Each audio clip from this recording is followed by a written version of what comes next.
Hello, Peter. How are you I'm today? great. Good to meet you. Good to see you. My God, this series was fantastic. I watched all 8 episodes, and don't even get me started on episode 6. We could talk for an hour and a half. But I got to say, this is, from you when you wrote this, loosely based on the book. What was it about the book that you thought, man, this is going to make a great series? And I'm glad it was a series and not just a 2-hour film. Same. Thank you. I mean, I appreciate that. I want to talk about episode 6 for the whole time. We can't either. So um, uh, I would say that I just loved the premise so much, and I loved his setup. I thought it was perfect. I came up as a crime writer, so I love con man stories. But I was particularly attracted to this strange respect they had for law enforcement from imitating them.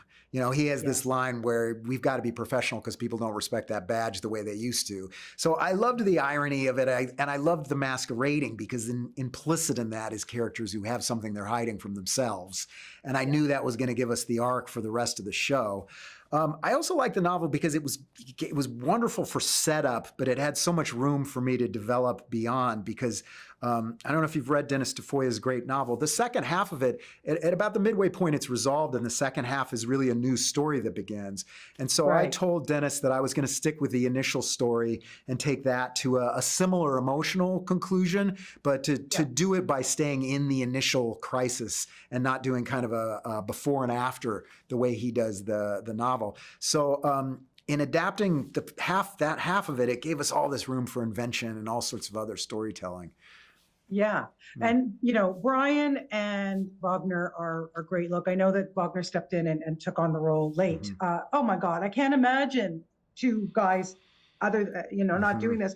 Can you talk about just how they bonded, how they played these two guys? And Peter, you're writing, my God, like we should just say, too bad. You deserve everything you get.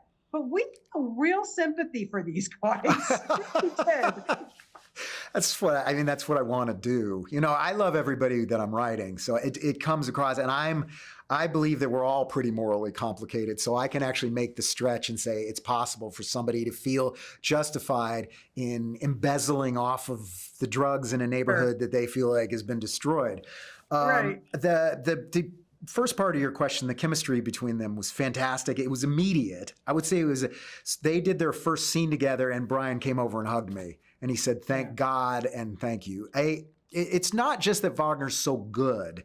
It's that he's so vulnerable, he's so courageous, and he was so, it's incredible to watch him be willing to play Pablo Escobar at one end and a guy who's been destroyed by drugs on the other end, and to play him with such sensitivity and vulnerability and so willing to be embarrassing and lost. And so those guys loved each other immediately. Yeah. And then Bryan is also EP on this. I mean, what surprised you about him?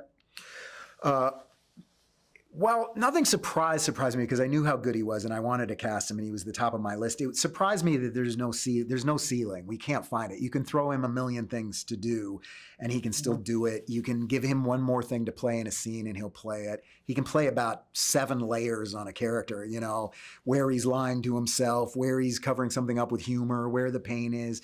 And he can shift between comedy and gloom so fast that he spoils you because there's not that many people that can shift gears as quickly as he can. He did surprise me a little bit as a producer because he's very good. He's very collaborative. He's very smart. He'd come with me to the edit sometimes, and he's really good at in that way that a lot of actors wind up being good filmmakers, like Redford and Bradley Cooper. I think Bryan has that emotional intelligence that's going to convert really well to filmmaking if he chooses to do that soon, because he was a great producer. Well, kudos to you. You're a great writer and director, and my God, this just was fantastic ride. So thank you so much for it, and come visit us back in Toronto. I think it's been a while since you've been here. So come on. I would love to. How did you? That's right. We premiered there. We were at TIFF. Yeah. I was there. Thank you so much for this series, Peter. Take care. Congratulations. Right, take care. Thank you. Bye-bye.